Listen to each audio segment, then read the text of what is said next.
Yo guys, check, kamusta mga idol? So ayan, mag-update tayo ngayong Sabado, mga Lodi. Malupit ang mga news natin. Alam nyo kanina, ang ganda ng mga comments sa ating comment section. Natuwa ako kasi naglalabas kayo ng mga opinion nyo doon, no? At matindi, mga idol, dahil malupit yung news natin kanina eh, di ba? So sa mga hindi pa nakakapanood, panoorin nyo yung video bago tong video na to, last video. No, so ayan, grabe. Bago ang lahat mga idol, malupit ang mga news natin. Syempre, palike muna ng ating video, mga lods, alam nyo na yan.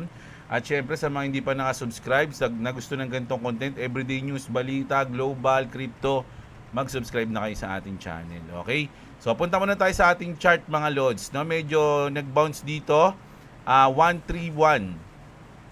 Na 1.31, so ngayon nasa 1.33 tayo. So, waiting lang tayo dyan, mga idol. Yung iba sinasabi, ito na yung bottom o something like that. Pero bahala kayo, mga idol, discardin nyo yan kung magpuposisyon kayo o hindi, mga idol. Pero ako, wala, may position naman na ako dyan eh. So hintayin na lang natin, napakalapit na yan sa position ko. So yung mga nagsasabi dati na buti si Jeblin nakaposition dun, oh. O yan, binalikan na kayo para makaposition kayo. Pero hindi, mga lods, bahala kayo ha. Huwag na kayo mag-trade kung ayaw nyo, magbudega na lang kayo. Advice ko ngayon, magbudega kayo mga lodi, no? Huwag kayo mag-panic sell, mag-panic buy kayo mga idol. So mag-news na tayo mga lods. Naunahin na natin to dahil nga medyo tumataas sa atin ang ating langis. Tignan nyo naman ang ginawa ng Vietnam mga idol, no? Vietnam moves fast. Fuel taxes reduced to 0% to stabilize prices. So ang galing mga idol, no? Ginawa nilang zero yung tax nila, no? Sa langis, no? Vietnam has rolled out aggressive fuel tax cuts. O, di ba? Lupit mga idol. Bringing pumps prices down by an estimated 5% to 10%. Ganun yung binaba mga lodi sa Vietnam, no? Depending on the fuel type. No, syempre diesel, kerosene, ano pa ba 'yan? Hindi ko alam mga ano eh. Premium lang kasi ginagas ko eh. Taxes reduced, import tariff cut from 7 to 10% to 0% mga idol. 'Di ba? Lupit. Environmental protection tax temporarily suspended, reduce. Special consumption tax partially suspended. So sana gayahin 'to ng Pilipinas mga idol, no? Para medyo bumaba naman, no, yung ating oil. Impact immediately price relief at the pump helps stabilize supply amid global oil disruptions, prevents sharper price spikes in the coming weeks, no? So ayan mga idol, no, meron pa lang mga ganitong hakbang na pwedeng gawin, no, ang gobyerno. No, sana lang, no, mga idol, makita to ng government natin at sana magawa nila, no, para medyo bumaba naman yung presyo ng ating langis. Kasi pag tumaas yung presyo ng langis natin mga lodi lahat, alam nyo ba na ngayong April, tama ba? April, tawag dito, pinapangambahan na magtaas yung presyo ng mga M-gas o ng gasul, aabot ng 1,500 isa mga idol. Alam nyo ba na kailan ba yung umatin ako ng binyag? Ano lang yun kailan lang yun? Last week, bumili ako ng gasul. Nasa 900 lang mga idol. Di ba? Pero ngayon, tignan nyo naman, pwede na siya maging 1,500, ganun yung balita. Ngayong April. Imagine, para ka nang bumili ng 2 M-gas o ng gasul. Di ba? So, kung bababa yung presyo ng langis, mga idol, may chance na bumaba rin lahat. Kasi once na tumaas yung presyo ng gasul, na kung ano man, tataas din yung presyo ng mga pagkain na binibili natin. No, kahit sa mga fast food, syempre, 'di ba, ginagamit nila yung mga gasul. O sabihin doon, mahal na, mahal. O, sa mga karinderya, mahal na yung gasul, boss. Kaya ano kami ngayon? Sang ulam namin nasa 90 na. O, 'di ba? Laki na nun, mga idol, lalo na yung mga kumakain madalas sa karinderya, mararamdaman nila yon. So, hindi lang isang nagmamahal pag sa ganito, mga idol, lahat halos. Yung cost of living natin nagmamahal. So, mahirap talaga, mga idol, no? So, punta tayo dito naman. Nako, ito pang isang nagbabadya. Dagdag to na reason para magtagal yung sigalot o yung gulo dyan sa Middle East, no? Sabi dito mga idol, Yemen enters the war. Sumali na yung Yemen, kumampi sa Iran. No, Israel Army detection of missile launches from Yemen towards the Negev o Negev. Paano babasahin yan? AI Arabia TV correspondent, air raid sirens activated in the Negev after detecting missile launches from Yemen. Israel Channel 12 interception of a missile launch from Yemen towards southern Israel. So ito na nga mga idol, nag-announce na sila. No, si Houthis threaten to enter US-Israel war with Iran. Yemen Houthis says they may join the conflict if fighting escalates further, raising the risk of wider regional tensions and possible disruption to the Red Sea shipping. So sa Red Sea din mga idol, magkakaroon ng hirap siguro sa pagdaan. Matagal na nga allied ng Iran yung Yemen mga idol, no? Matagal na yan. So ngayon, napilitan na silang makialam mga lods. At syempre, ang mangyayari dyan, halimbawa, Yemen, Iran versus US na tsaka Israel. Di ba? So, nako, nakakatakot yan, lalo na sa mga citizen ng Yemen. Siguro yung ibang mga citizen dyan, ayaw naman talaga makialam. Kaya lang syempre, political na to mga idol Makikialam at makikialam yan sa mga allies nila. Di ba? So, sa tingin nyo ba dahil dito tatagal pa yung gera? At once na tumagal yung gera, magtatagal din yung pagmahal ng langis. At once na nagtagal yung pagmahal ng langis, mararamdaman natin yung pagmahal ng mabuhay sa Pilipinas, mga idol.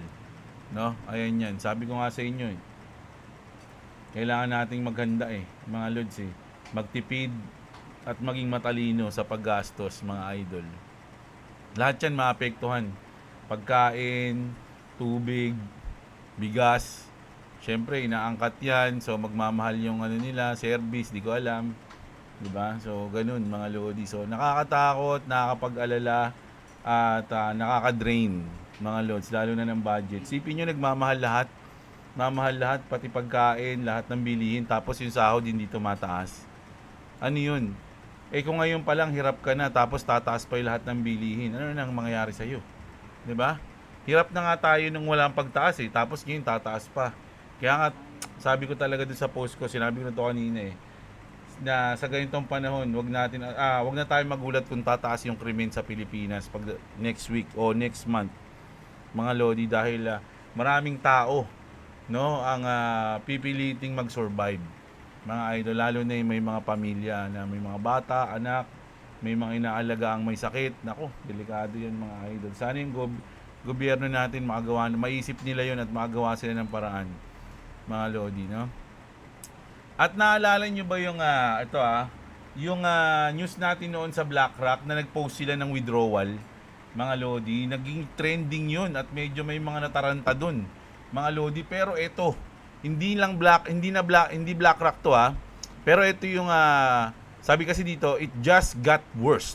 Breaking, UBS Bank, no, has stopped withdrawals from its nearly 500 million real estate fund for up to 3 years.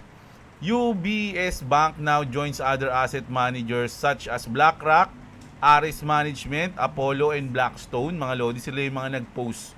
No, pinost nila yung withdrawal, mga lodi, sa kanilang mga customers. Mga idol, nakakataranta yan, mga idol.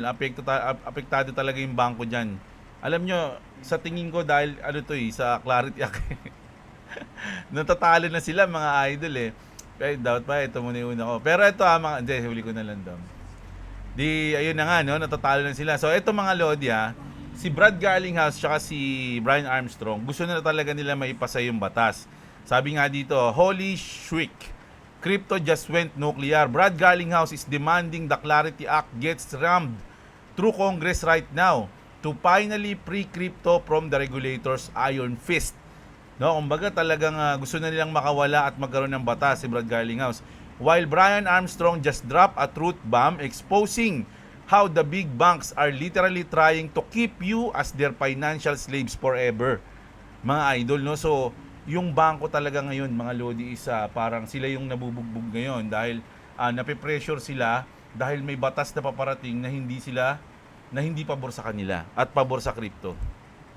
Banks, sabi rito, ang sabi daw ng bangko, stay poor, stay controlled, Garlinghouse and Armstrong, watch us burn that system down. So parang ang pinaka kalaban pala ng bangko ngayon is si Brian Armstrong at si Brad Garlinghouse, mga idol. So parang nagtulong sila. 'Di ba? So the elites are shaking. So ito na, isa ba sa mga dahilan kung ba't hindi sila nagpapa-withdraw ngayon? The elites are shaking. Is this the moment crypto actually liberates the people, mga idol? Ito na ba yung panahon na yun? No? Na magtatagumpay at papabor naman sa mga tao, hindi lang sa mga mayayaman, no? Yung sistema, mga lodi. So ayun yung sinasabi dito.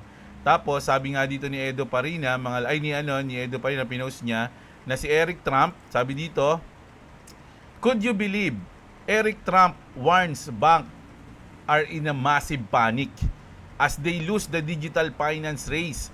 This is the best time for you to switch to the new financial system ISO 222, XRP, XLM, etc. So ito yun, yung mga ISO compliance coins, mga idol, no? Search nyo na lang kung ano yung mga yan, kung ano yung mga utility nila, kung para saan sila, at mag-invest invest what you can afford to lose and do your own research, mga idol, no? Huwag kayo umasa sa akin o sa kahit kayo ng content creator kung ano yung bibilhin, ibibenta at i-hold na coins, mga lodi, dahil ako lalo especially, hindi ako financial advisor, so do your own research, mga lodi, no? Tapos eto na nga, no, mga idol, kung yung iba nagpapanik, mga lodi, while you are panic selling your $136 worth of XRP, grabe naman siya, man trash talk niya. This is your reminder of what Ripple is building for XRP. Ito yon, mga lodi, no? Pinakita dito kung ano yung mga partner at nag-accumulate na sa Ripple at sa XRP. Ano yun? Yung mga tier 1 banks, mga lodi, no? Santander, Standard Chartered, Bank of America. So ayan, mga idol, UBS, ayun, no, kanina, Royal Bank, BMO, yan, Commonwealth Bank of Australia. Sa Asia naman, SBI Remit Holdings, ayan, napakadami. Bank of Thailand, DBS Bank, Shanghai,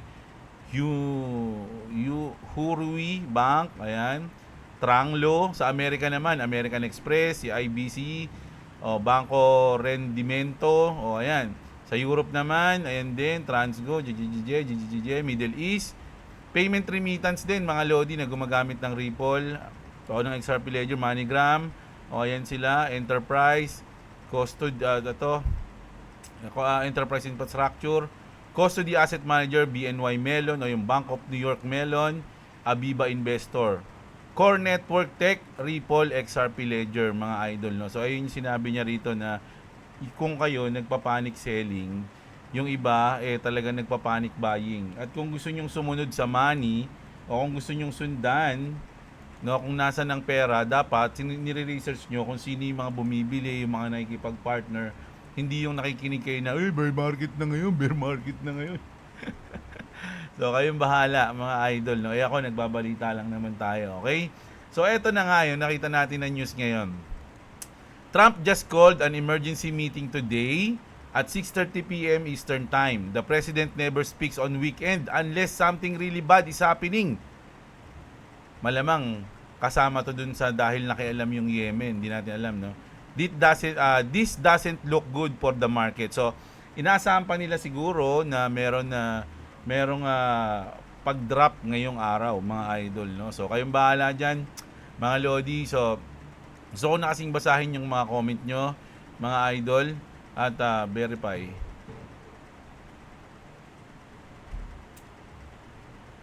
Ano kayang oras to sa Pilipinas, no? Bukas na tayo ng umaga susunod na mag-news eh. So, puntahan natin yung mga comment nyo. Ang ganda ng mga comment nyo, mga lodi. So, tuwa ako. Kaya babasahin natin lahat yan, mga lodi.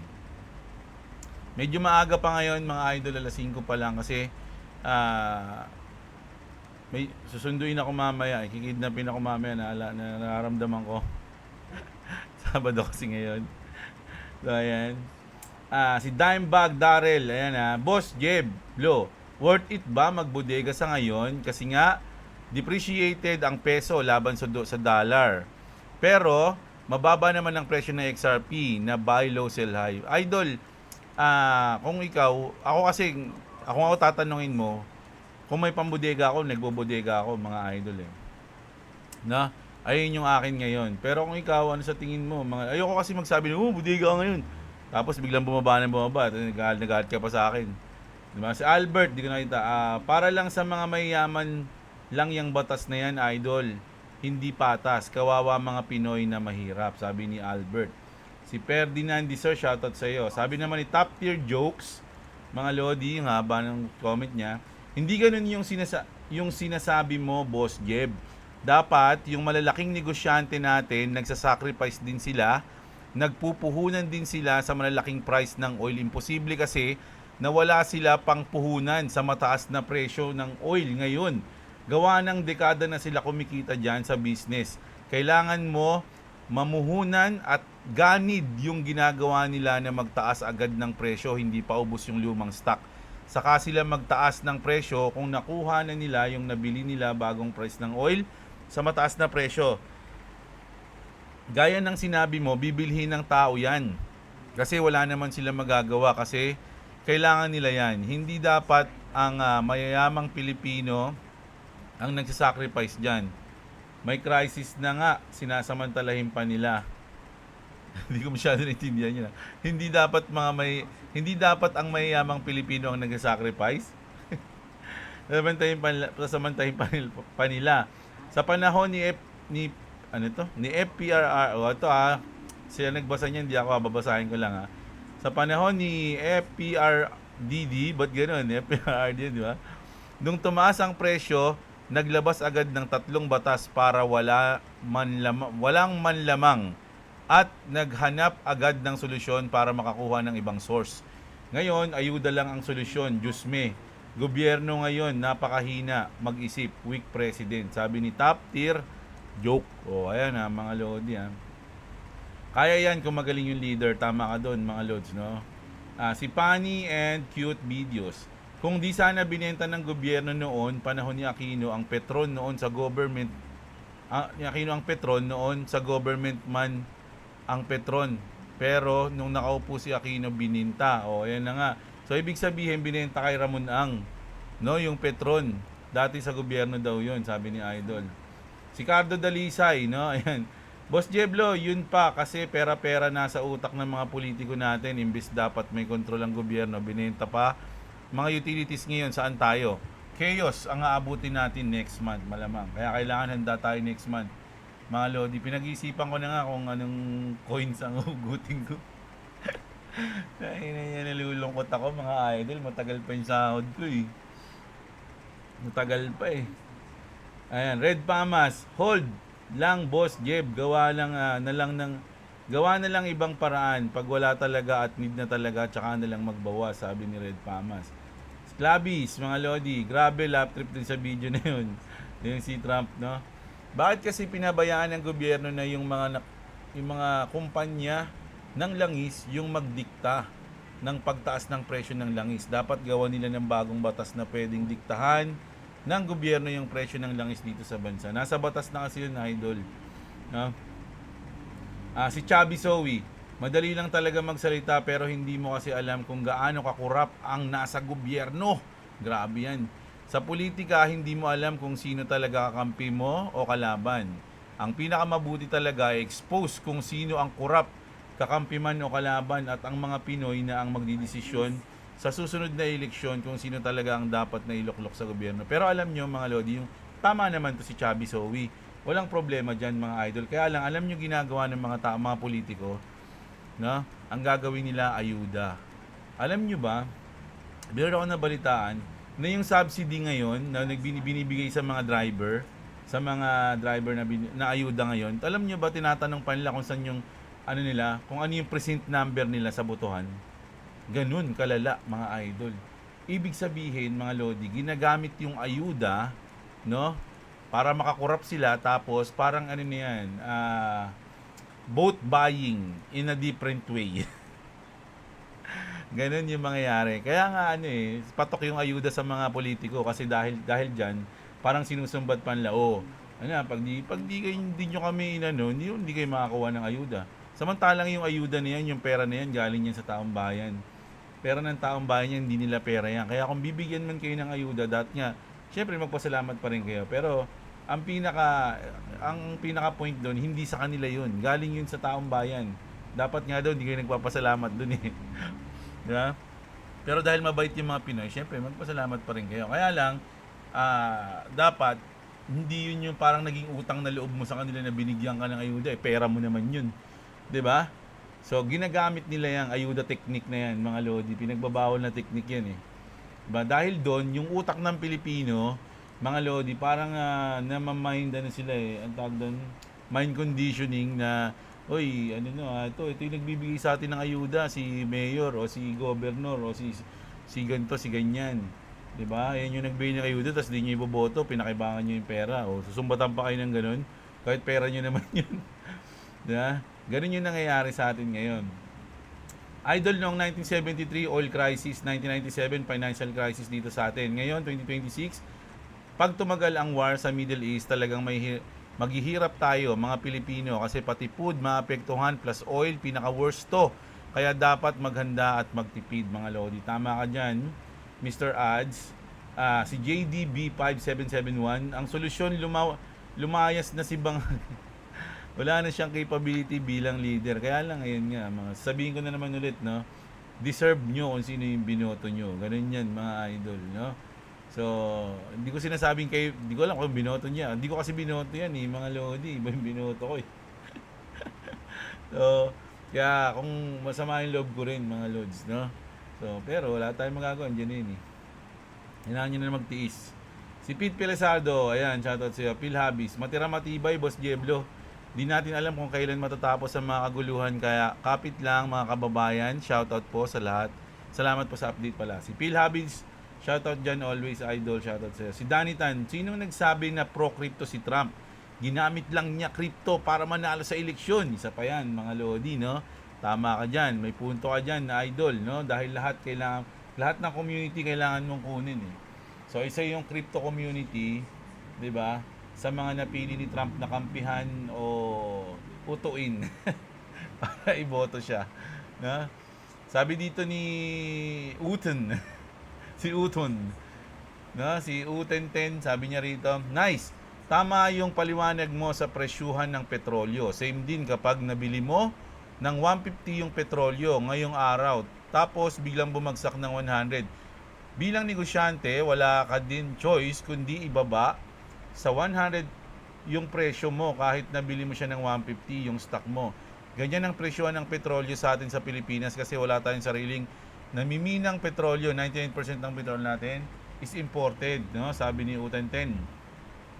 Si Campi, hindi ako agree doon sa ipapasa ng negosyante ang pambili ng mahal na langis sa negosyo ng langis. Sa negosyo, naglalagay ka ng emergency fund. Ayun daw dapat, mga Lodi, no?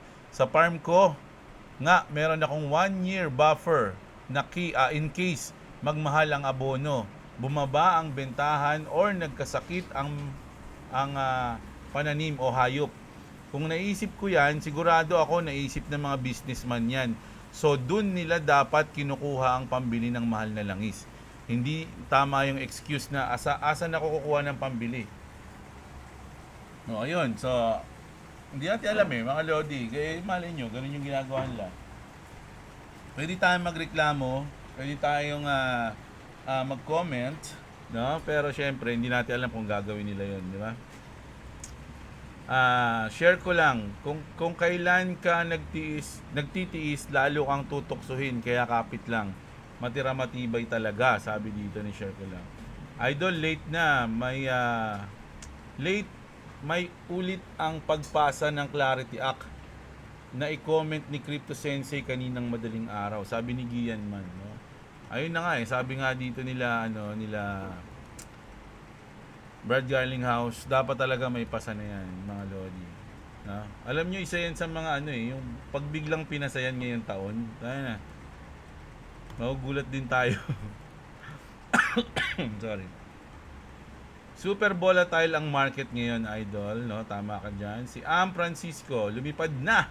Saan lumipad? Check nga natin. Di naman eh. Ayan, no? Idol, sa negosyo, may Samantha Brina Cortez. Idol, sa negosyo may kita at lugi. Sa sinasabi mo parang hindi pwede malugi ang mga business, sabi niya rito. Binili mo ng 50, benta mo ng may tubo. Yun lang naman ang konsepto ng negosyo. Kung wala sila pang bili, marahil sila pwede marami sila. Marami sila pwede lapitan na mautangan ng puhunan nila. Yun lang ang naman ang pananaw ko, idol. Kaya nga ano ang kaya nga ayun na nga, nandun na nga tayo, mali na nga yung ginawa nila Di ba? Mali nga yun. So, andun na tayo. Kaya lang, syempre, tinitignan lang natin kung ano yung mga pwedeng maging reason nila ba't nila ginawa yun. Hindi naman tayo sure kung ayun talaga yung reason nila. No? Pero kung narinig, kung tama yung sinabi mo, ba't di nila ginagawa yung ganyan? Di ba? So, may kanya-kanya silang alibay. Sabi ni Aragay Anatan, galing ng video idol, this is really so true, sabi niya. Sela Bila, shoutout sa'yo. Ito mga Lodi gusto ko sana mabasa ng lahat to Ay, dito ba yun? Tito J, yan ang risk ng mga negosyo at negosyante. Hindi mo dapat ipasa ang lahat sa consumer. Ang lagay mga big business, garantisadong walang lugi. Yung mga taong sobrang hirap na sa ngayon, dumadagdag pa ang epekto nitong gera sa US at Iran. Alam mo naman din na pag humupa na ang sigalot and bumaba na ang presyo sa world market, hindi naman din nila ibababa ang presyo agad. Ipapaubos pa ang supply na binili nila ng mahal bago ibaba ang presyo. So magkaiba kayo ng sinasabi ng isa dito. Kasi nung isa dito, ang sinasabi niya, wala raw silang magagawa kundi ibaba kahit di pa ubos. O magkaiba kayo Ito yung healthy to sa comment section mga Lodi, kasi pwedeng tama yung isa, pwedeng mali yung isa, or parehas kayong tama o parehas kayong mali. Ganun, no? Those are big companies and malaki ang kinikita ng mga yan. Imposibleng wala silang funds para sumabay sa market, lalo na't gas ang negosyo nila. Necessity yan, hindi yan matitenga. Gagalaw at gagalaw yan dahil laging may bibili. Pero yun nga, hindi naman din magkakaganyan kung hindi pinayagan ng gobyerno. Paldo.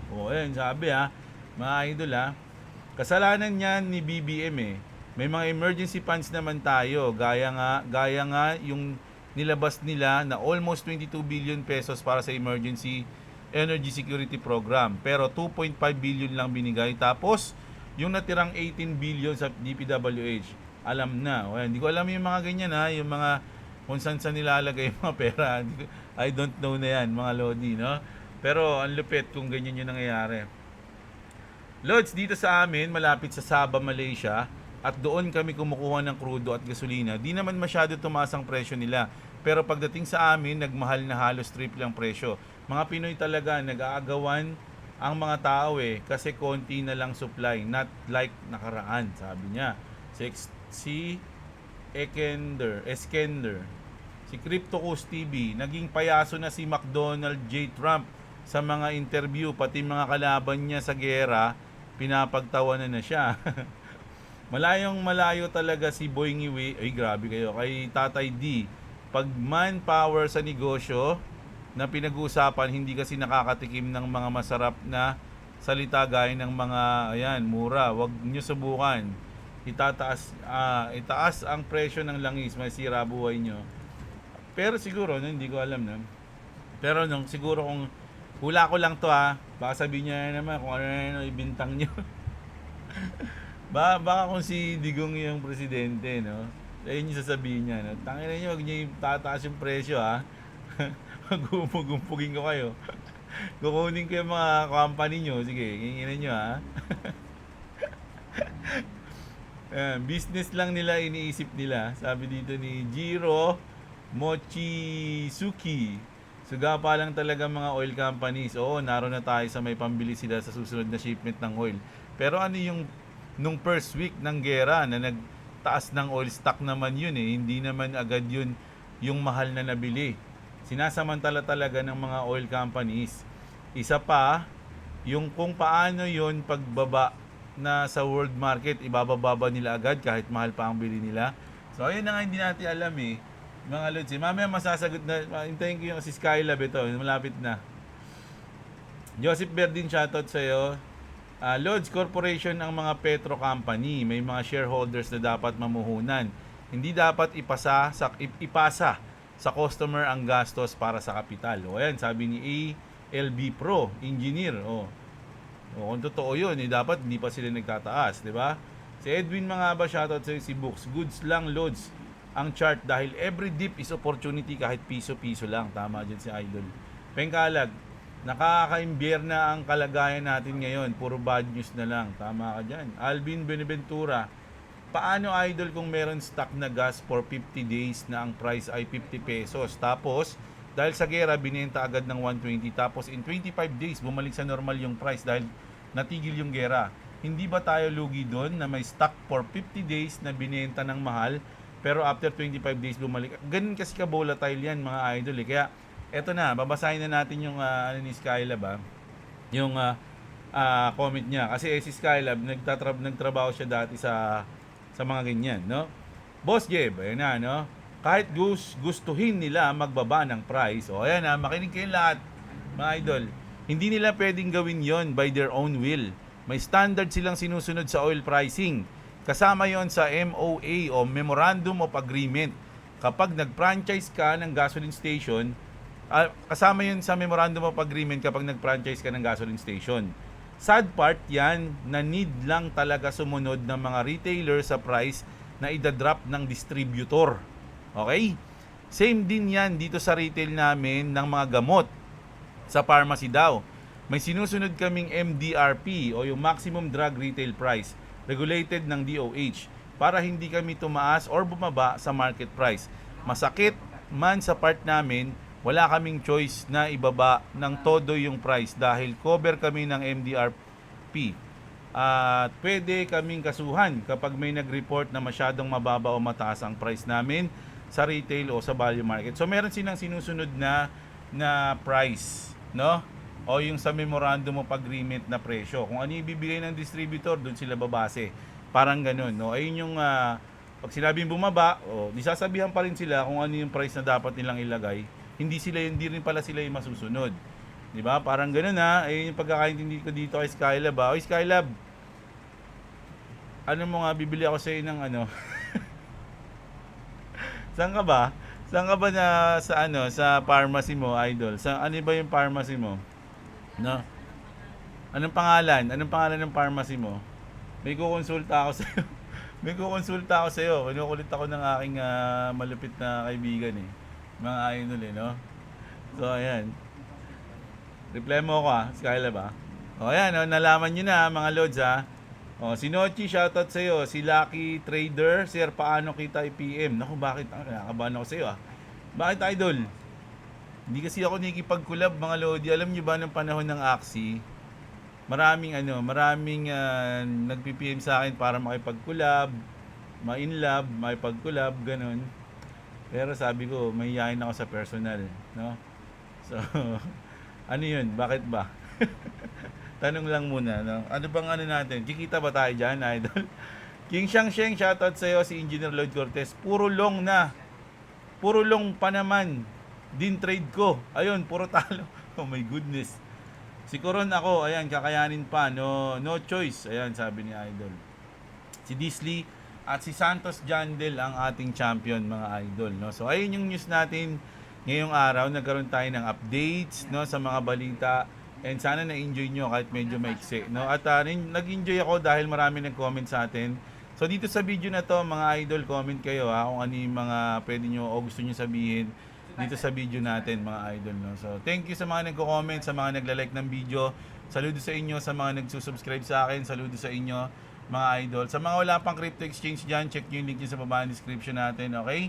So ayan, kita-kits tayo bukas ng umaga, mga lodi. Maraming salamat sa nanood. Magandang araw sa inyo, mga kapatid. At What's up? Subscribe to Clubs Gaming at subscribe to Jeblo. If you want to subscribe to me, it's in the description. Also, do you remember? Buy that belt. okay. Sa mga gusto na magregalo, check nyo yung link dyan. Pumunta kayo sa House of Leather. Mga idol, malupit yung belt na yan. Yes, matindi yan. yeah. Okay, di ba? Yeah. Okay. So, you need to buy that to get a dressing or beat your children. Bye-bye you.